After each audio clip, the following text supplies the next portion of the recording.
bu 10h jotee rédaction bi dellu si waat gis naa Chérif ma nga def costume moom taxaw ci ginnaaw ndeysaan mel ni directeur de cabinet waaw moom dafa fàtte kay franchement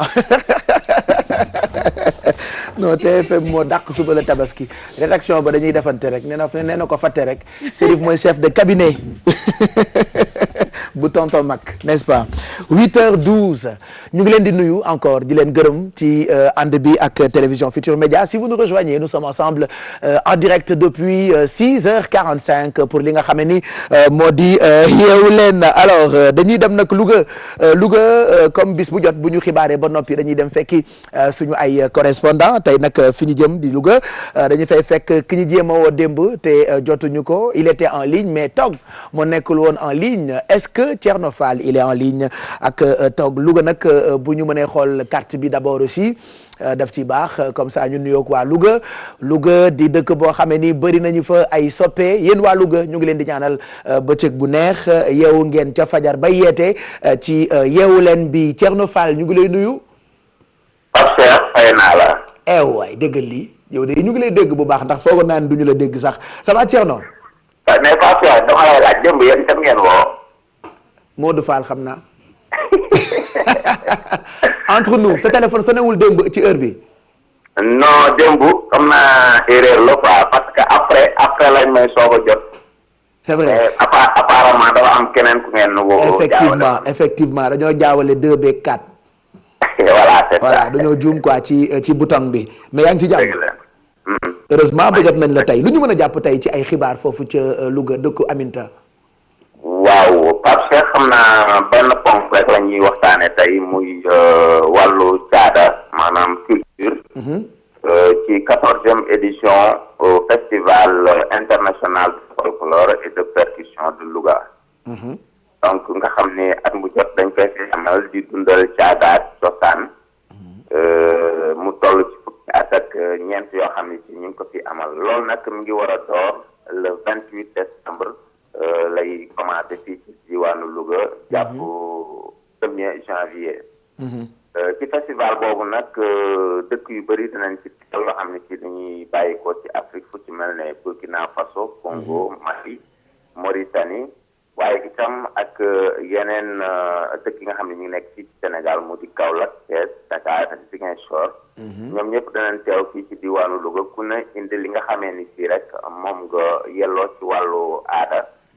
wan ko waa Louga ci diirub ñeenti fan. waaye itam nekk na festival boo xam ne ci dina dundal dëkk bi ndax itam dana am ay touristes yu nga xam ne ni dinañ bàyyi ko tamit ci réewum tugal ak ay ñoo xam ne ci délégation officielle lay doon. maanaam bàyyi ko Italie Namur Cuba Venezuela ak Espagne. ñëw fii war a ànd ak waa Louga découvrir li nga xam ne ci moo di recherche culturelle bi nga xam ne ci am na fi. depuis ay at ñu nemmeeku woon ko ci ngalam ak cercle de la jeunesse jeunes yi nga xam ne nekk fii tey nag ànd ak FESFOP woy di ko continuer di ko dundal ci ay activités culturelles yu nga xamee ni ci danañ ko fas yéene amal ci dëkk bi dina am ay carnaval am na aussi concert rap bu nga xamee ni ci dañ koy amal ànd ceeg waa jeunes yi nga xam ne ñoo nekk ci njàmbur hip hop ak ay soirée de gala waaye itam danañ ànd ak direction cinématographie def ay projection de film yi nga xamee ni ñu ngi ko fas yéene amal ci biir quartier yi nekk ci dëkk bi waaye itam yenn village yi nga xamee ni ci ñoo wër Louga ndax tamit FESFOP bi comme depuis ay at ngi dañ koy décentraliser chaque année ñuy choisir ñaari dëkk maanaam ay village tey ñu mën a wax ay communes yu bees yoo xamee ni ci dañuy ànd ak ñoom ci fête bi loolu nag dañ koy door avant période FESFOP bi di ñëw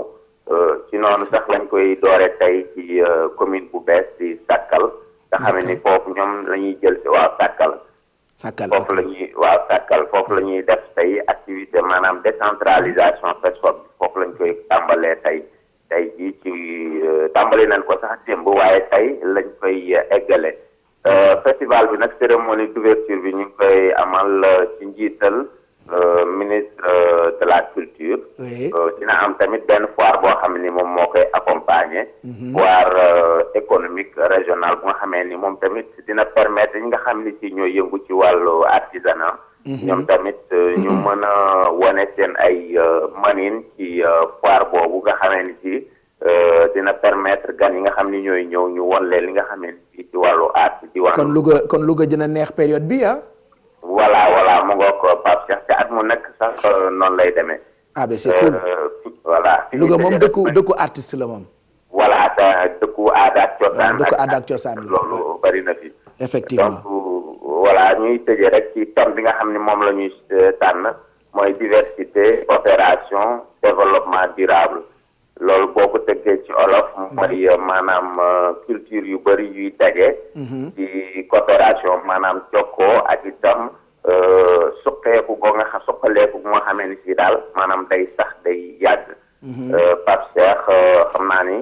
du ma la see lu yàgg foofu laa lay bàyyi rek xam naa ci jamono yi. kay jot nga naa téye lu yàgg sax yàlla baax na. maa ngi lay gërëm bu baax Thierno yow defe naa li nga wax jarul sax ngay woote RFM pour di fa joxe ay xibaar jërëjëf Thierno Fall ñu ngi lay gërëm bu baax ah.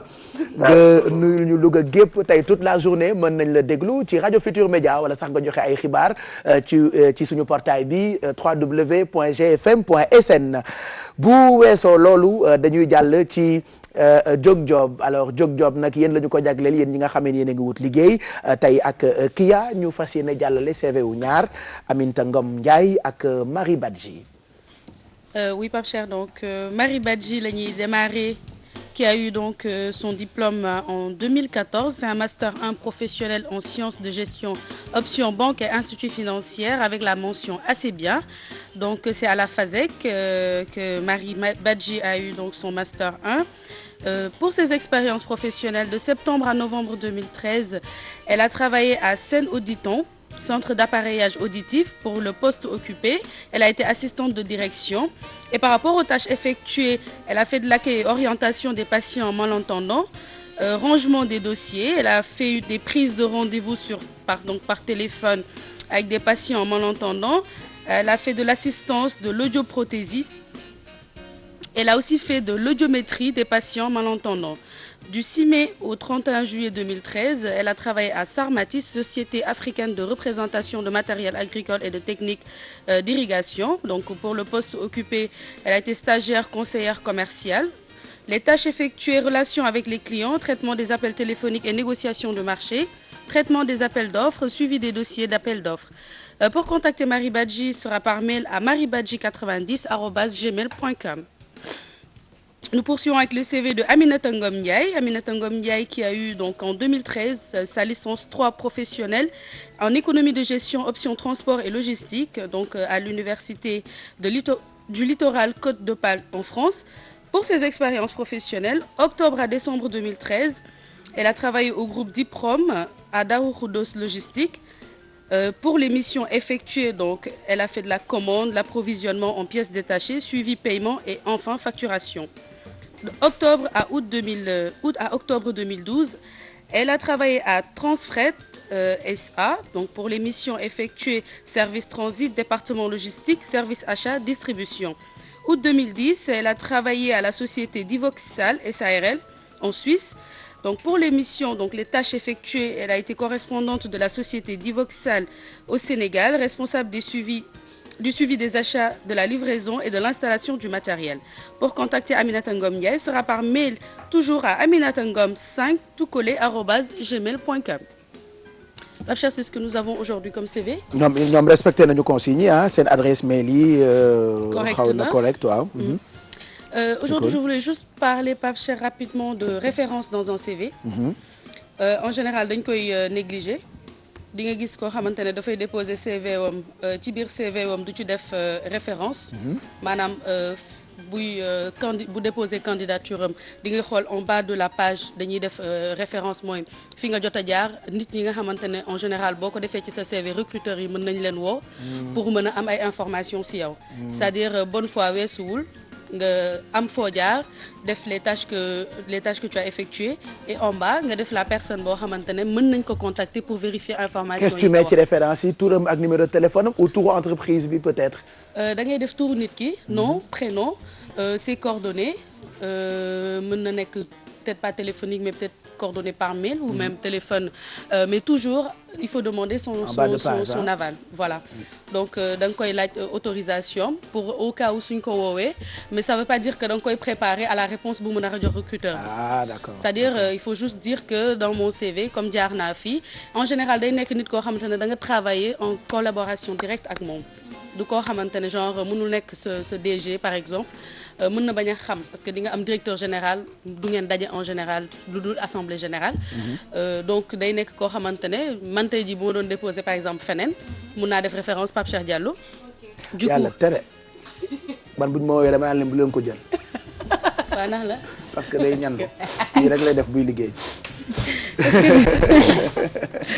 mais comme par exemple li ma la bëggoon laaj kii yaa comme tu vois bu fekkee da nga dem fenn nga def stage parfois tu vois des gens qui te donnent benn attestation de stage maanaam effectué nga ko fi est-ce que bu fekkee da ngay def maanaam ngay bindaat CV pour beneen société soit tu mets référence wala mën nga ko ci attaché comme pièce jointe kii bi di CV bi soo ko defee c'est pour l'entretien d'embauche oui après il y a la lettre de motivation ok suñu la demee ba woo la ba nga xam ne demandé nañ la après les diplômes ok ak les attestations les attestations au niveau des entreprises c'est-à-dire da ngay dajale waale diplôme yeeg fi nga jaar yëpp pour prouver ni que jaar nga fi d'accord booy génn dañ lay jox attestation même si c'est un stage donc méngoowul ak référence bi bokkul ak référence référence mooy par exemple comme li ma wax tout à l'heure bien sûr moi je travaille avec Pape Cheikh léegi je dois aller ailleurs recruteur bi bëgg na xam par exemple man ban genre wu nit la quel est mon mode de fonctionnement est-ce que dama nekk une personne à problème xam nga bëri histoire c'est ça moo tax dañuy wax tout le temps da ngay def en général ñi nga xamante ne vous avez de bons rapports bu dara dul dara je pense que nit ku nekk doo yéene sa morom leneen lu dul jàmm nit kuy dem di wut liggéey feneen c'est pas parce que fi nga jógee amoo fa jàmm mais c'est toujours un challenge mën nga quitter fii nga dem feneen parce que tu vois plus haut ou parce que tu es ambitieux donc c'est bien de mettre moo tax ñu ne tout le temps en entreprise il faut avoir de bons rapports avec les gens avec qui on travaille c'est très important nañ si bàyyi xel et que bala ngay def donc référence bi il faut appeler la personne waxtaan ak moom ça peut être ton maître de stage par exemple ça peut être ton tuteur pas forcément par exemple man je vais pas mettre Bouba Ndour man de moom laay def je préfère mettre Mado sama collègue la parce que nañ liggéey war na xam sama comportement et je sais que c'est une personne de bonne foi du dem di inventer dara si man non je dis ça parce que Bouba par exemple on travaille pas directement donc parce que Bouba il n'est pas de bonne foi bàyyi ko ba Bouba ñëw alors Bouba su fekkee yaa ngi seetaan li ma wax leer na nañ il lui faut une demande d'explication par exemple ce genre de personne là bu ngeen di dem fenn du ñu ay référence bu ngeen di defee ci seen CV vous aurez des soucis du leen jël fenn mais c'est important loolu même booy bàyyi sax na bàyyi bi rafet man ça m'est arrivé j'ai travaillé quelque part quand j'ai quitté pour aller travailler beneen quelque part boobu moo c'était le sixième quelque part alors quelque part boobu moo doon dem liggéeyi quelque part boobu gouvernement moo koy gérer par exemple alors foofu ma jógee directeur foofu ma jógee daf ma mere ba nga xam dafa obligé woon woote présidence pour dire ouais lii c'est une télé nationale il est mauvais c'est-à-dire amul lu bon lu mu waxul su fekkoon aw ma compétence ñoom recruter nañu ma ba pare mënoon nañ ma dàq parce que woote nañu présidence boobu anti-référence voilà donc s'il regarde après derrière il faut savoir que le recruteur il fait sa petite enquête fi la mujjee allez télévision Youssou Ndour la mujjee woo ko set wool Mara jéema kamu après c'est une histoire ancienne mais c'est toujours bien boo dee liggéey quelque part quand même nga entretenir de bons rapports avec les gens donc woo na ko il n'a pas sa place là-bas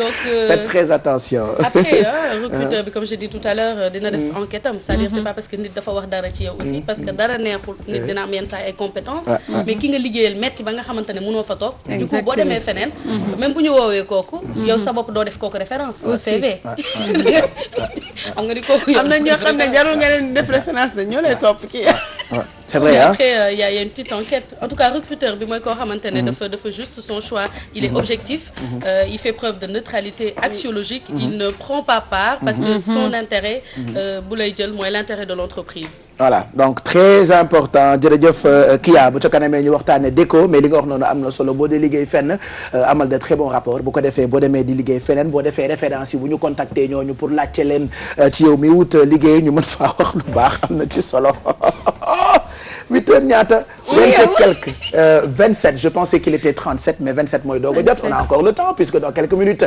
ñu jàll ci publicité yi àndandoo ci ak ñi ñu ci war a àndal est-ce que mën nga ma leen may tuuti entre autres ñu ngi ànd ak Huawei mi ci téléphone yu baax yi alors idée cadeau yi Huawei la fekk baax dem leen ci seen showroom bi nekk fi nga xamee ni moo di VDN côté cité Kër Góor gi bu ngeen fa demee di ngeen am ay téléphones yu mucc ayib la ñu am nag ci téléphones yu baax te bëri dafa takku moo tax mënuma indi yëpp mais certainement d'ici demain wala après-demain je prendrai quelques téléphones yu ma leen di won comme ça ngeen mën a xam ni li may wax sàccuma ko mais lu am la te bu ngeen duggee itam ci boutique Expresso yi di ngeen fa mën a fekk ay téléphones Huawei ñu ngi gërëm itam bu baax Crédit Solidaire Afrique mi nga xamee ne fi mu tollu tembe lépp lu jëm ci wàllu banque mën ngeen dem foofu bu dee da ngeen amee GIE mbootaay yu mag yi ci koñ yi mën ngeen dem ñu defal leen xeetu financement bu ngeen mënti bëgg ba noppi itam bu ngeen dee liggéey mën ngeen def seen i virement wu salaire fi nga xamee ni moo di Crédit Solidaire Afrique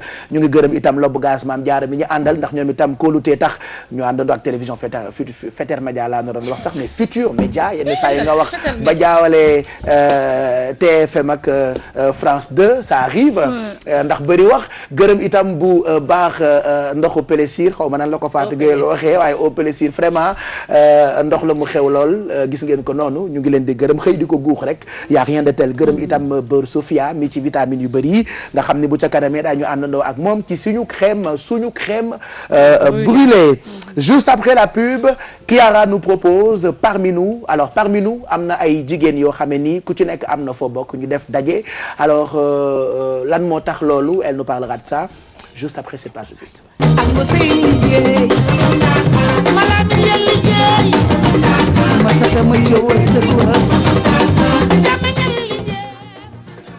Retour sur le plateau na ngeen doxale ñu ngi àggali bu ñu àggalee nag dañuy dem 10 heures ci télévision Futurs Médias alors bu ñu ñëwee léegi nag dañuy àndandoo ak Alfie tey daf ñuy proposer li nga xam ne ni moo di crème brûlée nu ñuy defaree crème brûlée parce que maa ngi la gis ngay jël say lii kii la vanille non. Voilà. xam naa de applaudissez-moi. Gousse de vanille Pape Cheikh. Gousse de vanille. Alors balaa nga ñuy wax ci gousse de vanille bi ak naka la ñuy defaree suñu crème brûlée xool leen annonce bi et puis juste après ñu defar. Pape Cheikh comme niñ ko annoncé sànq crème brûlée Pape Cheikh ak les produits Sofiex tey ma ñëw ak crème fraîche président ak meew bridel parce que crème brûlée bi may defar ñaari éléments yi laa ciy def donc crème bi laa def ci casserole bi mesure yi xam naa léegi mu affiché wu donc damay dolli tuuti meew rek mu dolli ci 10 centilitres jaxase ko ak crème bi donc def ko ci casserole bi soxlawul muy baax nag parce que xaw ma ndax tu te rappelles bi ñu doon defar crème caramel meew bi dañ ko baxaloon boobu amul woon crème ba pare yooyu ay nen lañ ci def entier yi jaune bi rek la ñu récupéré jaune bi kese ngay récupéré d'accord donc ma séparé blanc bi ak jaune bi toujours ay nen yu frais mooy ciy gën parce que ci la ñuy am résultat bu gën biñ ci bëgg waaw xam nga période seddaay bi moom nen yi frais na moom tàngaay en général la ñuy am problème mu fraîcheur gaaw a yàqu yooyu quoi mais seddaay bi nii moom macha allah boo jëlee nen rek def ko ci frigidaire bi di nga ko mën a conserver ay 2 jàpp 3 semaines 3 semaines waay donc ñu def nen yi meew bi ak crème bi soxlawul muy bax parce que ñaari élément yu mën a rater crème brûlée mooy nga def meew bu tàng bi ci biir jaune bi ak suukar bii ñuy waaj a yëngal parce que xam nga nen bi dafay coagulé wu soo ci defee élément bu tàng jëpp donc doo am boo toggee crème bi doo am élément liant bi nga bëgg maanaam crème bu consistante doo ko am donc dañuy éviter baxal meew bi bu tàngee rek baax na. da koy teg ci gaz bi mu tàng rek. waaw ci casserole bi waaw. boo ci defee meew def ci crème def ci benn gousse vanille wala sa essence vanille bàyyi ko mu tàng tuuti. après nga jël sa suukar ak sa jaune d'œuf yi jaxase ko boobu tam soxlawul mélange bi maanaam yëngal bi bëri tuuti rek lañ koy yëngal ñu def ci ñaari mbujj yi donc suñu paree rek Pape Cheikh def ko sunu ay ramequin yi nga xamante ni day dem ci four bi enfourner ko togg ko nag au bain-marie parce que ci biir plat bi dem ci four bi dañ ciy def ndox. yëgal tuuti. donc dernier bi ñu teg blanc yi nii. donc jaune bi ak suukar bi la ñuy yëngal soxlawul ñu koy yëngal ba mu fuur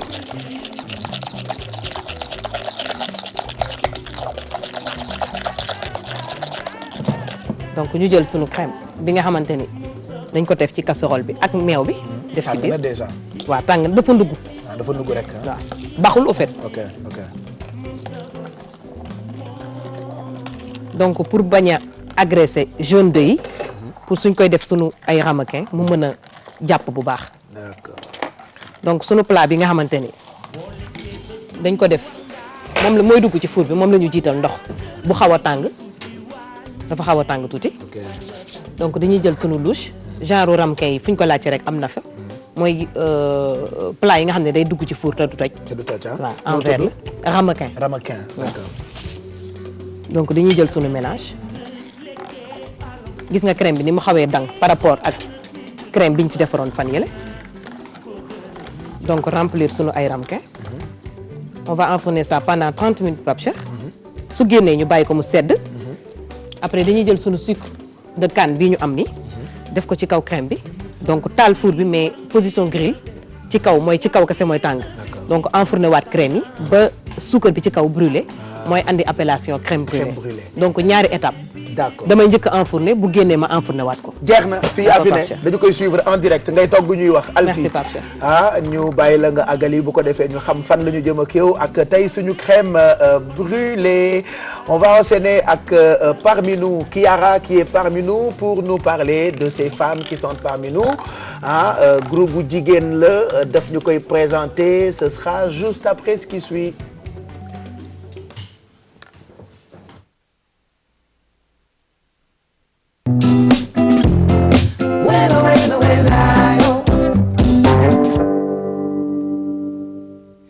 Alors, Kiara Ndiaye, qui sont ces femmes? Alors, comme je disais tantôt, aujourd'hui, je vais vous raconter déjà l'histoire d'une amitié. Oui. Parce qu'on a beau à dire que le Sénégal, c'est un pays de rencontres, mais il faut voir aussi qu'est-ce que ces rencontres peuvent donner. Donc, on parle aussi des femmes et aussi de Noël, parce que je vais donner après des petites indications pour les gens qui voudront rencontrer ces femmes que je vais présenter aujourd'hui sur le plateau. Donc, qu'est-ce qu'ils font ensemble? Une femme espagnole, une métisse sénégalo-portugaise, une française et encore des Sénégalais, des Franco-sénégalaises, une Hollandaise, une Allemande. On va les découvrir. Je vais vous lancer les reportages et après, on va en discuter ensemble. Parfait.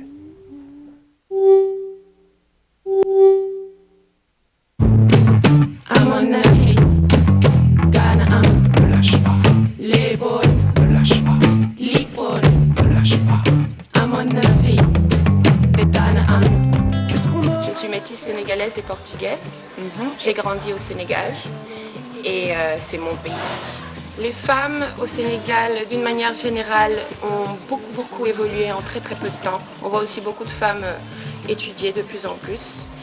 Et sur le plan artistique, je trouve qu'elles se sont vraiment développées, que ce soit dans la mode ou dans la musique, ou même dans les peintures, dans les sculptures. Le métissage, c'est l'idée du mélange. Et le mélange, pour moi, c'est l'avenir de l'humanité et de notre planète. Savoir que les différences créent une nouvelle identité. On n'est pas con, on est comme ça. On est croyant, on ne lâche pas. Le temps passe, c'est mieux comme ça. On lâche pas. J'avais une maman qui était prof de MT à l'époque, donc qui nous a appris beaucoup à faire du manuel. Donc depuis petite, je veux faire beaucoup de choses. Et puis après, en grandissant, j'ai pu faire des études d'art. Je suis partie en arts plastiques et aux beaux-arts. Je suis arrivée au Sénégal parce que j'en avais un peu marre de la France, j'avais l'impression de tourner en rond.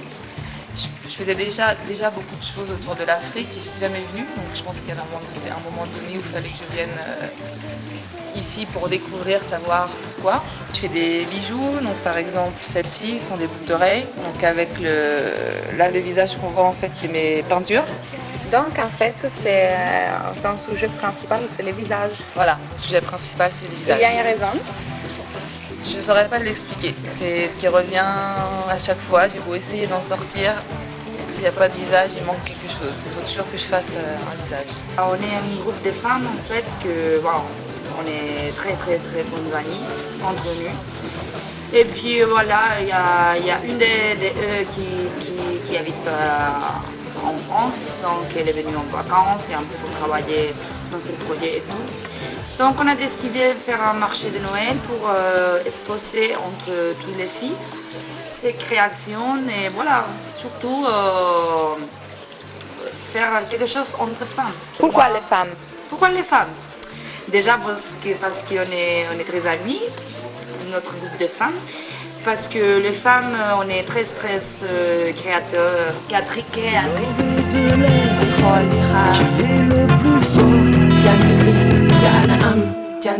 Non, ne lâche pas, le temps passe et tout reviendra.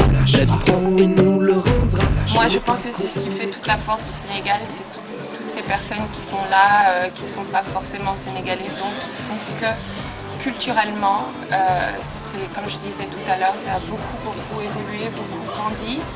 Donc voilà, là vous avez une blanche, une métisse et une brune, et vous avez donc une bonne représentation de ce qui se passe, toutes les trois artistes, et avec celles qui ne sont pas là aujourd'hui mais seront là vendredi. Et je pense que c'est ce qui fait la force du pays et que ça va continuer comme ça et que ça va être encore plus gros dans quelques temps. Une nouvelle image du Sénégal qui s'ouvre au monde parce que voilà, il y a tellement de nationalités différentes qui vivent sur place maintenant. Et c'est ce qui apporte tous ces nouveaux événements culturels qu'il y a ici. Artistiquement, on voit à peu près du tout. Et dans tous les arts. Elles sont parmi nous, elles adorent le Sénégal. Voilà, Yacine qu'on a reçu il n'y a pas longtemps, qui chante bien avec son mari. Hein, voilà, c'est et ça. Les deux autres aussi. Voilà, c'est un bon exemple en fait du Sénégal d'aujourd'hui, que c'est un Sénégal quand même assez métissé. Tu l'as bien dit, Yacine, je pense que beaucoup de gens la connaissent Tout avec son groupe Yé, qu'elle est déjà elle-même métisse sénégalo-portugaise, donc déjà un mélange, qui est mariée avec un Français, un blanc. Après, Quel mélange? Quel mélange. Après aussi, on a Doline, on l'a vu, c'est la fille française, qui elle aussi, elle habitait, maintenant elle fait de va-et-vient depuis la France, mais elle habitait quand même assez longtemps ici au Sénégal, qu'elle est mariée à un Sénégalais elle aussi, donc voilà. Et après, on a Mara, que aussi la TFM connaît parce qu'on l'avait déjà rencontrée, qui est ma sœur, pas seulement pour les tatouages, espagnole, qui est au Sénégal depuis 3 ans, avec son père, qui est ici au Sénégal depuis plus de 20 ans. Donc ça, c'est l'image en fait du Sénégal d'aujourd'hui. Et donc des amitiés qui se tissent avec ces rencontres multiculturelles. Je dois dire que moi aussi, je fais partie du groupe, donc l'Italie c'est présent aussi. Et ce qui est intéressant, c'est que toutes ces femmes-là, il y en a aussi des autres, comme je disais, une Allemande, des autres métisses, sont en fait des artistes. Donc il faut quand même encourager les petites entreprises de ces femmes qui ont le courage d'investir dans l'art, parce que c'est pas évident, c'est pas facile. Et ce qui est intéressant avec les créations qu'elle nous propose, c'est de voir aussi un produit aujourd'hui qui peut être un produit comparable à n'importe quel pays occidental. Et donc, vraiment, c'est la nouvelle image d'Afrique aujourd'hui, un continent moderne qui est en train de s'évoluer, qui est en train de se développer, qui est en train de proposer des choses qui sont même beaucoup plus belles, beaucoup plus intéressantes. Donc, chacune est venue avec son savoir-faire. Son savoir-faire. On a Yacine, donc, qui est avec sa marque Jackie D. Après, on a qu'elle est surtout dans les habits, les vêtements.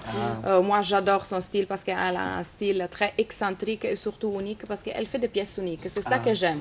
Donc, souvent, nous, les femmes, on le sait, quand on va acheter quelque chose, on risque toujours de se retrouver en boîte avec une femme qui a la même robe. Donc, en plus de la musique, elle fait de la mode aussi. Hein? Elle fait de la mode. Très donc, bien. ce que j'aime, c'est la particularité des pièces uniques. Puis, on a aussi Doline, donc la française qu'on a vue. Elle nous a montré un peu, elle fait des tableaux, de la peinture. Oui, oui. Bien. Et puis après, avec ces peintures, elle les reproduit dans des accessoires. Ah. On a vu aussi, par exemple, de jolis vinyles. Et ce qui est intéressant, c'est qu'elle, en fait, elle peinte surtout des visages, d'Afrique.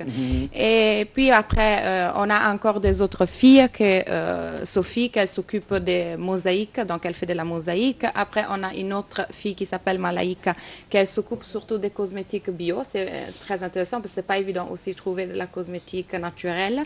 Et puis aussi, on a une autre fille qui s'appelle Pénélope, qui elle est dans le vintage. Moi, j'adore le vintage, j'adore le style pin-up. Mais où est-ce qu'on peut retrouver ces femmes? Justement, avant le Noël, ça sera vendredi à partir de 16h pour les gens qui sont intéressés à Casamara, c'est à Amitié 3. Vous pouvez les retrouver tous et pas seulement aussi des femmes, on a aussi des autres étrangères qui seront là. Ils m'ont dit Farah qui va préparer des crêpes, il y aura aussi de la bouffe espagnole, il y aura un peu de tout. Donc pour tous ceux qui sont intéressés, c'est un petit marché de Noël le vendredi à partir de 16h à la Casamara. Il y aura aussi de la danse pour les enfants, donc les gens qui veulent aller là-bas, il y a des enfants, il y aura de l'animation pour les enfants. Et vous pouvez retrouver les informations sur la page Facebook Christmas Shopping, vous pouvez retrouver un peu tout. Donc ce que j'adore, c'est en fait voir dans le concret qu'est-ce que ça peut donner, les rencontres qu'on peut faire au Sénégal. Parce que c'est vrai que c'est pas évident aussi de trouver un pays, surtout Dakar, bon, c'est une grande capitale, où aujourd'hui on trouve des migrants qui viennent de partout aujourd'hui. Ah oui, hein? Parce que ça fait quand même depuis toujours, mais aujourd'hui encore plus, on voit des jeunes qui sont là, qui viennent un peu de partout. Et donc, dans un monde aujourd'hui où on essaie de s'enfermer un peu, donc de redécouvrir le nationalisme, soi-disant, c'est bien aussi de voir qu'est-ce que les nouvelles identités, comme Yacine l'a bien souligné dans les reportages, les nouvelles identités qui naissent à travers ces croisements de gens, ces métissages, ce couple mixte, peuvent créer. Je pense que c'est assez intéressant. Et je voulais aussi souligner une chose pour les gens qui après veulent revoir les reportages sur la page YouTube de la TFM. Yacine, quand elle a présenté, elles étaient assises tous les trois. Elle n'a pas dit voilà une blanche, voilà une noire, voilà. Elle a dit voilà une blonde. Voilà une métisse, voilà une brune. Et ça, j'ai beaucoup aimé. Donc, si vous voulez les rencontrer, elles sont un peu folles. Hein? Et puis, Mado, pendant la publicité, elle m'a donné une super idée. Elle dit, comme tu fais partie du groupe aussi, toi, tu peux aller au marché de Noël. Et je vais exposer des Djadjali. Ah, c'est bien ça.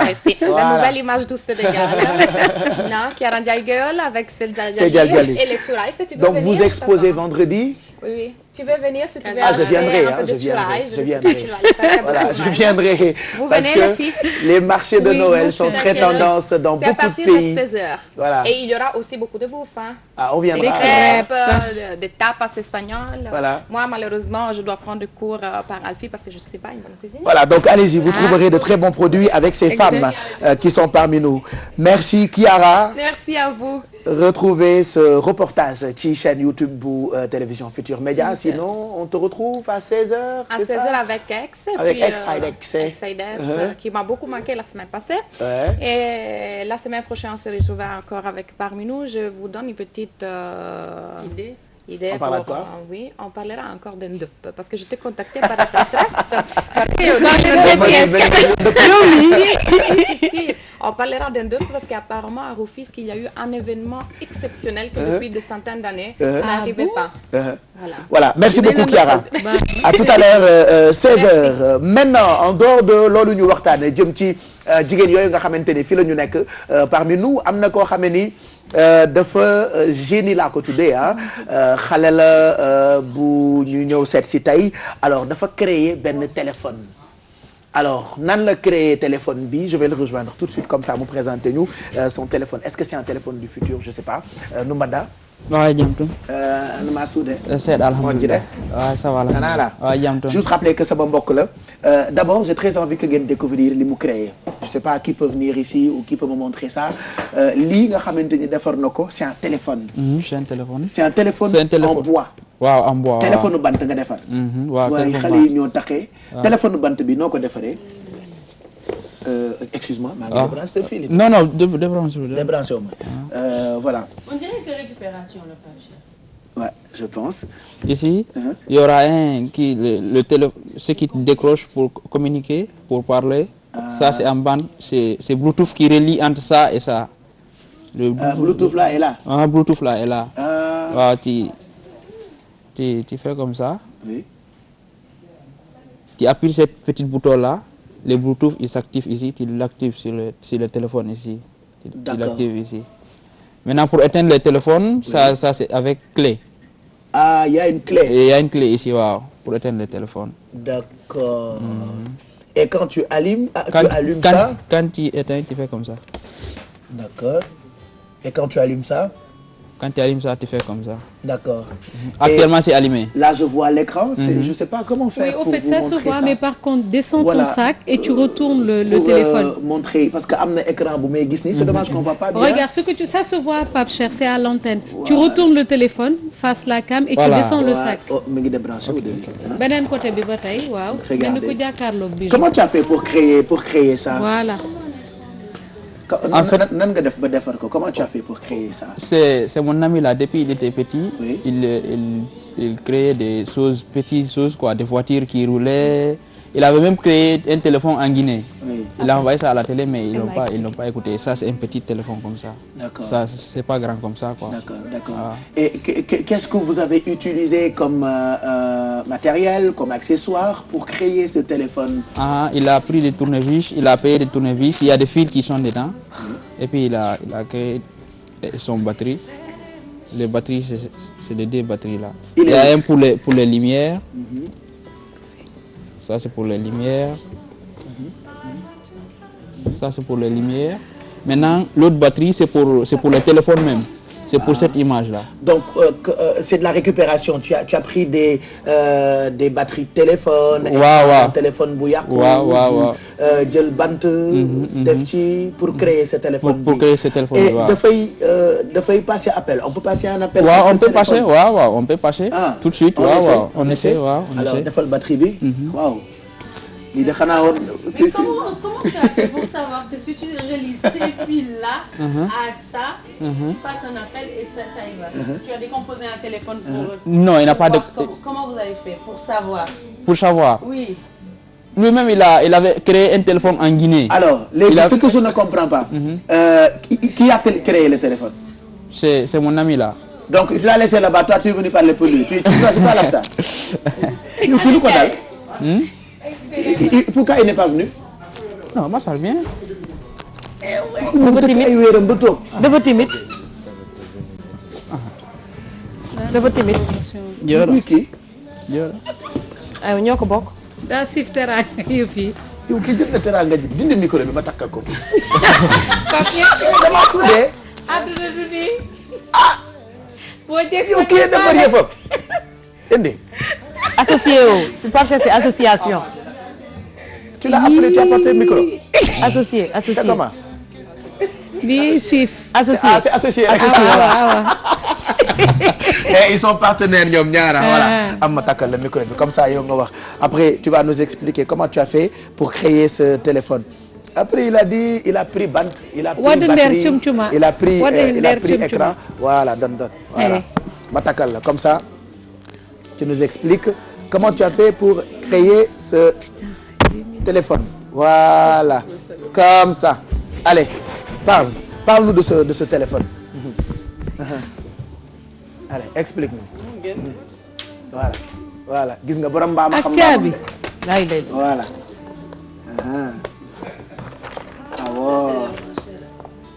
Voilà. Regardez. Sutura ay sutura. Gis ngeen ni mu defaree téléphone bi. Sutura. Voilà. La carte mémoire. Sutura.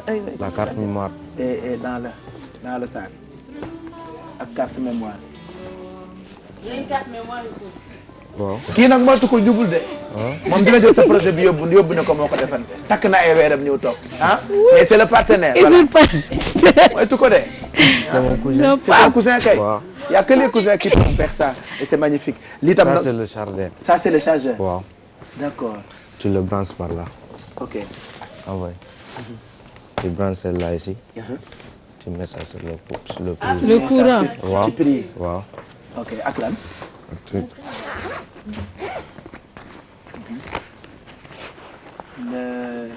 L'idée Awadi lañ ci woo léegi. moom doomu ndeyam yëpp ñëw nañ.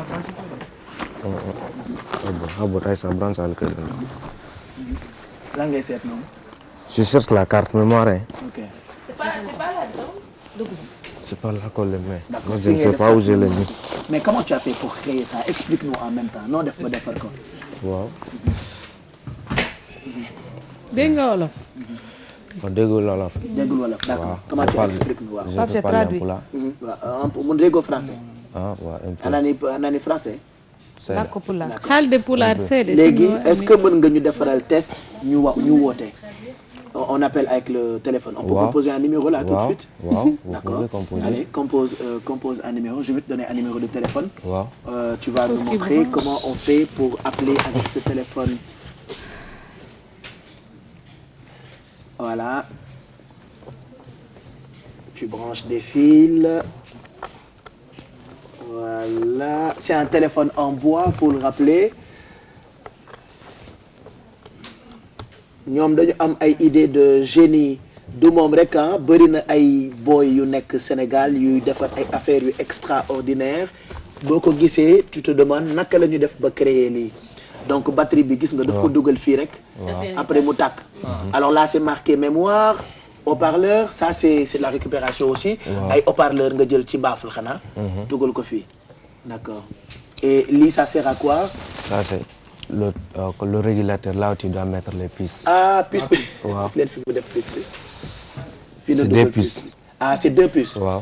Donc mën nga am ñaari numéro ci portable ci téléphone bi. D'accord. Et maintenant, on peut appeler quelqu'un? Waaw, on peut appeler. OK. Voilà. Tu appuies ce bouton là pour le allumer. OK. Ça c'est né. Tu mets cette batterie là pour allumer le portable. Ah. L'allumage est là. Voici les clés pour l'allumer. Caabi bi moo koy taal. Waaw. L'allumage est là, regardez, c'est la petite clé. OK. Vous voyez? OK. Waouh. Si on fait comme ça. Vous voyez, c'est allumé. Ah, l'écran est là. Après, tu enlèves le contact. OK. Tu sors les clés. Ça s'éteint. Ah, ça c'est ça Ouais, s'allume et tu enlèves la clé. Waaw. D'accord. Ensuite. joni noon o yiɗi noddaade ala numéro watta pour appel. Non, on peut appeler. awa joni noon waddu. OK. Donc tu branches après. Passez-moi ça. OK. Ça c'est le capteur xanaa. Là, tu dois mettre les puces. Une puce. OK. Tu le branches là. C'est fort ça. C'est de la créativité. Ah oui, hein, franchement. Ah Comment ouais. tu sais que si tu fais tout ça, ça marche? Moi, c'est ça mon problème. En tout cas. Comment tu allumes. jàng rek jox leen ma numéro de téléphone. 77. yow Non, donne-moi voilà, tu viens composer un numéro. Compose, Le voilà, sur c'est la plus table, simple, là. voilà. Mais le puce là, il n'a pas de crédit. Hein. Le puce là, il n'a pas de crédit. Non, Bon, juste, moi, je attends, vous passe si tu un composes téléphone. là-bas un numéro, Ça sonne ici. Allez, voilà. donne-nous le Voilà. numéro ici. Voilà. Compose un numéro. Donc, le numéro qui est passes le numéro. sur le portable. Quelqu'un a appelé même. Quelqu'un a appelé même. Waaw. Ah, quelqu'un a regardé à la télé. Appel en absence. Ah, Deux appels manqués. Deux appels manqués.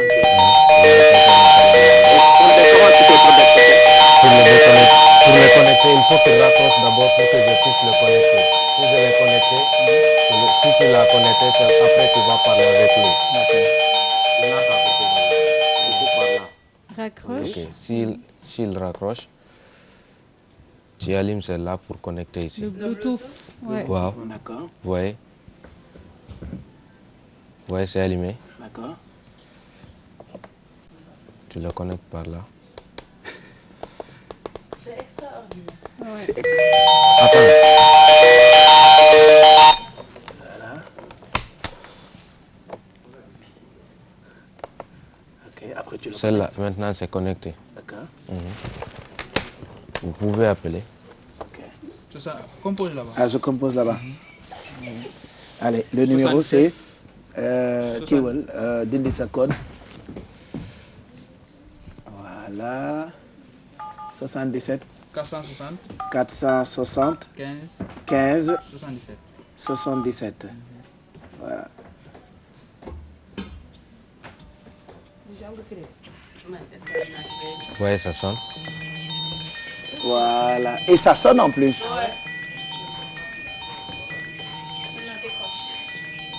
Décroche. Ça sonne là-bas. Ouais, ça sonne. Allô? Allô, oui. Vous m'entendez? Allô? Attends.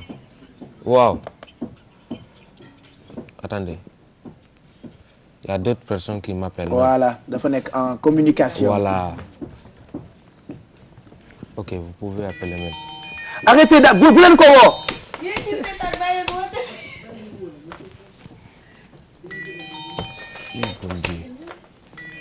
Voilà, donc ñi am numéro bi ñëpp ñu ngi koy woo, c'est ça, c'est très original. Alors maintenant, comment faire pour jàppale la? Il y a beaucoup de gens qui appellent. Attendez, je vais changer cette liste-là. C'est pas grave. Alors maintenant, tu nous parles de ça. Lan mooy ce numéro de téléphone? Attendez. Joni numéro de téléphone. Min ko appelé ko Jodia odo ko aider pour ce projet. Voilà. Joni abeta waɗe ngappelon essaye nganden andinen jamma fo nodday a nototo quoi parce que o piis ɗo jamanu noddude ɗo moƴƴano joni mi so watta o piis ɗo nodden pour yo jamma ɓurto hoolade nodday nototo ko ɗum mi faala ɗo joni. D'accord, nodde et tout ça. Alors numéro de téléphone ku la bëgg a jàppale peut-être mën a woowee ça c'est l'idée de génie là, c'est extra. léegi defe naa puisam dafa am crédit dafa bëgg essayer léegi nag. d'accord laaj ko ndax daf ko jàng. dama jàng jon noon bandam jeew o yiɗi andude est ce que ɗum ɗo comment waɗi créativité o wona a jangi ɗum école ou bien? non ɗum ɗo mi janngana ɗum ɗo depuis komi wonno paykon koni miɗo yiɗi fi affaire technologie on quoi. joni noon mi ɗaɓɓa hoccayno piyoy ni mi nder ɗum noon ko mi moƴƴina piyoy to sokoy ni no minen jandirde noon évoluer seeɗa par ce que premier téléphone mo watino moƴƴinde ɗum noon ça c'était en Guinée on noon ko 2009 on ɗo mi moƴƴinomo kono même mi wawanomo waɗande hara image aray ka écran ko touche ɗin pet mi wawno régille laati ɗon kadi tawi wonde nodda wonde kadi déconnecto on ɗon mi efface on ɗon mi ƴetti mi daari kadi solution ha kam mi hattuno oɗa ɗon mi daari kadi pour deuxième téléphone mi continue ɗon on ɗon kadi laati mi wawi moƴƴindemo mi moƴƴini écran on ɗon ko téléphone jogete. mais ana meeɗa yaade école pour janggude affaire o? non mi waɗi école kono mais pour ɗum ɗo mi waɗali mi janggali fii ɗum mën a jàng ko quoi. voilà jàng ko en fait mais dafa nekk kenn koo xamante ne depuis mu nekk xale moom dafa gën a bëgg di def ay jaxase di bricoler et tout. donc première fois bu mu ko njëkkee def nee na c'était pas si performant. di nga doon gis image ak woote mais daawul jotanteeg et tout. ak nit ki donc d'accord après nag mu changé waat ko créé ci ay xalaatam et tout bu mu jox ko li nga xamante ne moo di woote jotante téléphone yi. voilà mais xaw na ñam nag tuuti technologie aussi. très bien ben félicitations ñun kontaan nañu on te félicite. voilà et puis bonne chance pour téléphone voilà numéro bi voilà joni noon o yiɗi pour yimɓe yiɗi walludema seeɗa joni noon est ce que a wawi tottu numéro de téléphone ma direct pour sa yi neɗɗo o yiɗi walluma seeɗa tottuma cewɗi ou bien kalis joni noon tottu numéro de téléphone ma 77 535 21 00 toon gondi Dakar ou bien wawi ko Dakar ɗo mon men woɗɗiti ɗo seeɗa par ce que ko Sangal kam jarama mu ngof donc téléphone bi ñu ngi ko ci woo noonu mënoon nañu ko gisaat sax je sais pas. Allô? mais c'est pas grave ñu ngi lay woo téléphone c'est cool ça lii dafa original merci beaucoup. allez Mado on va enchaîner avec toi ñu wax ci trucs et astuces yi nga ñu indil tey mélange en attendant juste permettre à DJ Awadi ak Degui ñu installé wu ci plateau bi juste pour parler de ça cet album qui vient de sortir en même temps l'événement que tout le Sénégal prépare qui marque les 25 années du Positive Black Soul. alors trucs et astuces yi defe naa tey mélange bu baax ci seddaay bi nga ñu indil. comme Thiaby après avoir parlé Falo Fouta je vais revenir sur le nar. voilà sur le nar carrément yaa xayti donc comme non maa ngi dee Pape Cheikh am teel yaa waroon defar. voilà donc mélange bi ñu koy defaree. il te faut de l'huile benn kubéer. bu ci nekk nga def ci benn kubéer nga këpp foofu. donc benn huile de friction moom nañ ko tuddee huile la boo xamante ne dafa baax ci mag wala képp koo xamante ne da nga nekk en période de seddaay je reprends dama kii tuuti boo nekkee période de seddaay tout le temps da ngay am tendance voilà da ngay am tendance di am ay problèmes respiratoires wala sa dënn di metti et tout ça donc dañ leen di proposer benn huile boo xamante ne après nga natt benn coupé huile dañ leen di proposer benn huile boo xamante ne astuce grand-mère la maamaam mag yu njëkk yi ñoom ñoo ko doon jëfandikoo nga xam ne di ngeen ko mën a defar dina mën a protéger mag yi non seulement dina la protéger ci contre seddaay ba pare dafay defaraale yaram donc ce qu'il faut faire c'est très simple da ngay jël benn kuddu kubéeru huile végétale boobu nag mën nga ci taamu li nga xamante ne moom moo di huile de tournesol bu la neexee nga jël aussi benn kuddu kubéeru huile d'olive boo ci paree nag nga jël li nga xamante ne moom moo di thym nga mélanger ko ci ak feuille bi nga xamante ne ñu ngi ko tuddee eucalyptus maanaam moom moo di xobu xottu butéel exactement donc voilà bu fekkee da ngay jël benn xobu xottu butéel ba ñett nga fejet ko ba mu sew voilà exactement non baax na montant bi baax na nga def ko ci huile bi ñuy mélanger nga joxaale ci aussi bi nga xamante ne moom moo di kuddu thym boo ko mélanger ba mu jaxasoo da nga koy denc pendant 15 jours maanaam day tax bu macéré wu bu baax ba pare bu yàggee day dem ba dafay fermenté wu 15 jours yooyu bu passé nag nga segg li nga xamante ne huile boobu nag da ngay xam ne bu yàggee dafay saf tuuti menthe ba pare dina la permettre bu fekkee ne sa bakkan dafa fatt bu fekkee na nga am ay problème respiratoire wala asthmatique yooyu yëpp parce que di nga ko mën a utiliser comme par exemple booy def infusion ndox bu tàng nga jël ko nga jël quelques gouttes huile yooyu def ko ci di ko aspirer day tax doo am benn problème de bronchite wala nga di ko jël aussi di ko diw ci sa yaram parce que comme ni ma leen ko waxee ay soñ ak yooyu yëpp da koy def donc c'est très simple u tax ñu choisir xottu butéel bi il faut savoir que Pape Cheikh xobu xottu butéel dafa nekk lenn loo xamante ne maanaam c'est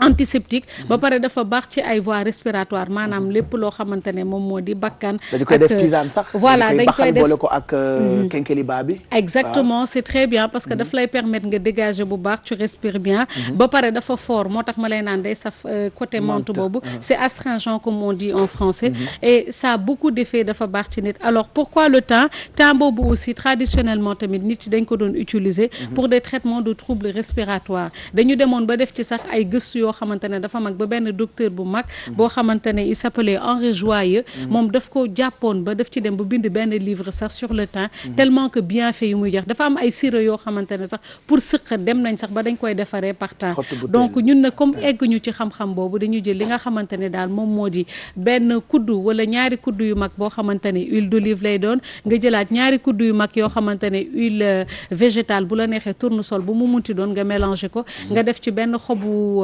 xottu butéel ba ñaar ba ñett fejet ko ba mu sew def ko ci def ci benn kuddu bu ndaw aussi boo xamante ne thym la nga denc ko nag mu macérer pendant 15 jours maanaam da nga koy ënnal bu demee ba 15 jours yooyu passé nag da ngay gis day fermenté wu bu baax produit bi yëbbu ci bu baax ak qualité ou bien xaw ma nan laa koy vertu yi am yëpp voilà vertu yi am yëpp ci biir herbe yooyu nekk ci boo ko seggee na nga jël di ko utiliser mun nga ko diw ci sa dënn wala comme pratique bi ma leen wax sànk rek di ko def comme par exemple ci bool def ci ndox di ko aspirer dina jàppale mag ñi dina jàppale xale yi te baax na comme ñu ngi dugg ci biir seddaay voilà et c'est facile à faire donc mais surtout pour les personnes âgées pas trop chez les enfants mais je conseille à partir de 18 mais surtout aussi les personnes très très très âgées ñoom baax na ci ñoom voilà mu ngoog man maa defar mélange bi donc dama koy denc 15 jours après ma doog ko génne di ko jëfandikoo parce que Mado ni nga ko waxee am na solo le 27 nga dem ci revue de presse bi le 27 na ñëpp dem waaye le 24 bu kenn dem inshallah jërë ngeen jëf observateur la ñuy doore mi xëy dikk ak ñun ci Idrissa Seck ak noppi gi mu nekk jamono ji yéen kay bi observateur xëy na xooli ana lan moo waral Idi nekk ci ak noppi en tout cas am na kàddu yoo xamante ne ji mi ngi nii wax ndaamal Kajoor la nee na jamono ji nga ci xalaat la toll moo tax waxul ba tey ci biir journal bi Déthié Fall mi nga xam ne mooy numéro 2 parti réew mi ngi ciy wax ndax nee na dañuy wàcc ci terrain bi liggéey moo tax kenn déggatu leen ci wax ji en tout cas daal li leer ba leer mooy moom Idrissa Seck déggatuñu ko li Ibou Sané di politiste koo xamante ne ji xam-xamam dafa màcc jëm ci wàllu politique ak na muy doxee nee na wàllu observateur Idrissa Seck kuy mbokkam na ko ne yoon wi mu aw na ko wàcc ndax bu ci continuer 2017 li leer ba leer mooy du baax la ndax yoon wi du doon lu ko jik Idrissa Seck ak li ko nëbbu jant bi jamono ji observateur dem ca ba jeex nee na Abdoulaye Wade la gis ne daal mi ngi ci nan la ko defee moom observateur dem na ci ak i explication ma Abdoulaye Wade mi ngi ci xët mu njëkk enquête dina kay moom ak ñi mu bokkal parti mu di libéraux yi journal bi li mu gis mooy gannaaw Boun Dionne premier ministre bu Sénégal mi génnoon doon tontul gouvernement beeg njabootug Macky Sall gi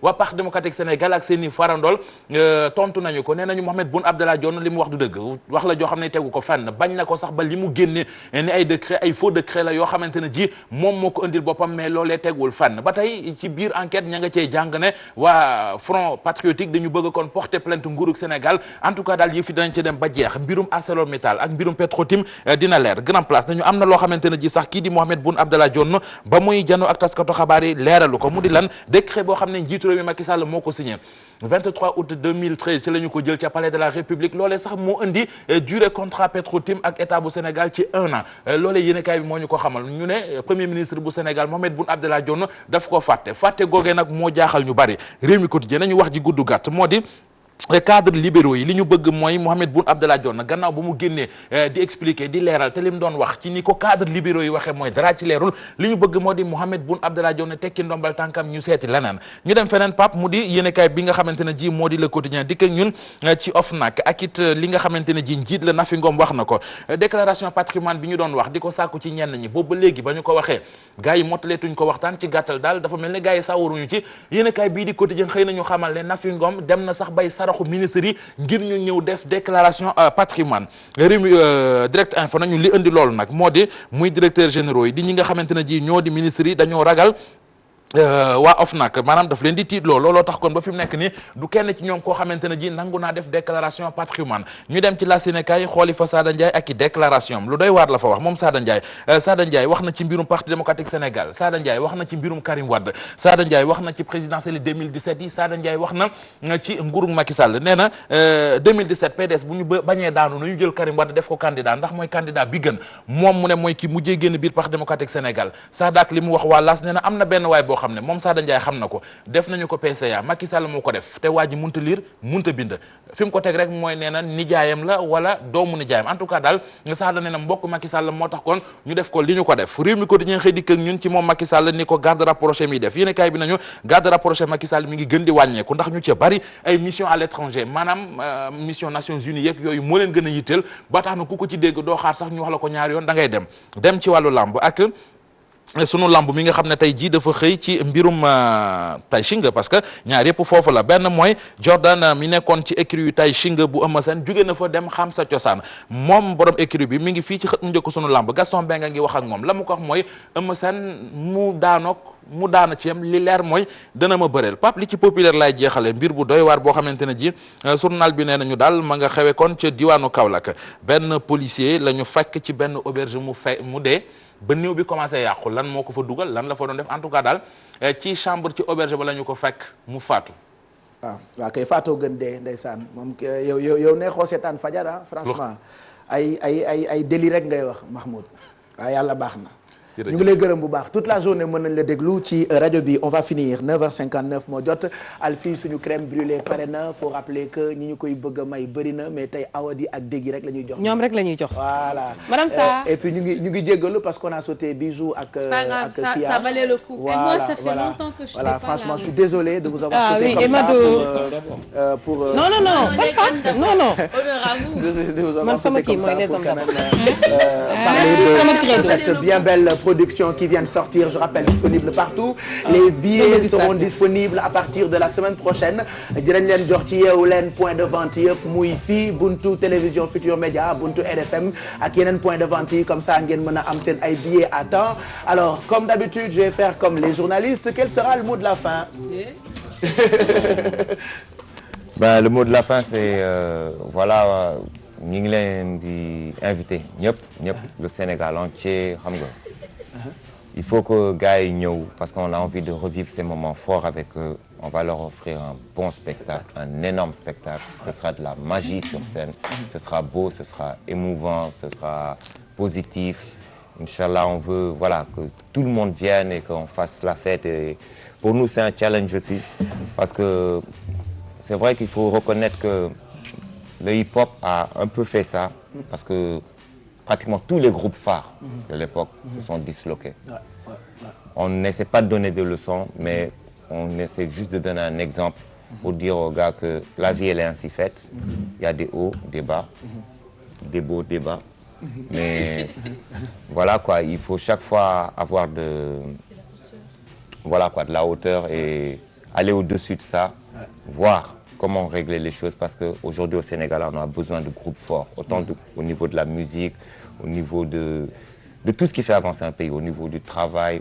Aujourd'hui, GFM, vous êtes un groupe fort et c'est cette unité-là qui vous donne cette force-là. Donc nous, si nous voulons dire hip-hop, il faut gars yi ñëwaat xam nga ñu soudé wu ñu kii ñu mën a uuf boy yi ba boy yi raw ñu def lu ñu musul def. Et puis exemple ngeen ci quoi ci mbooloo n'est-ce pas DJ?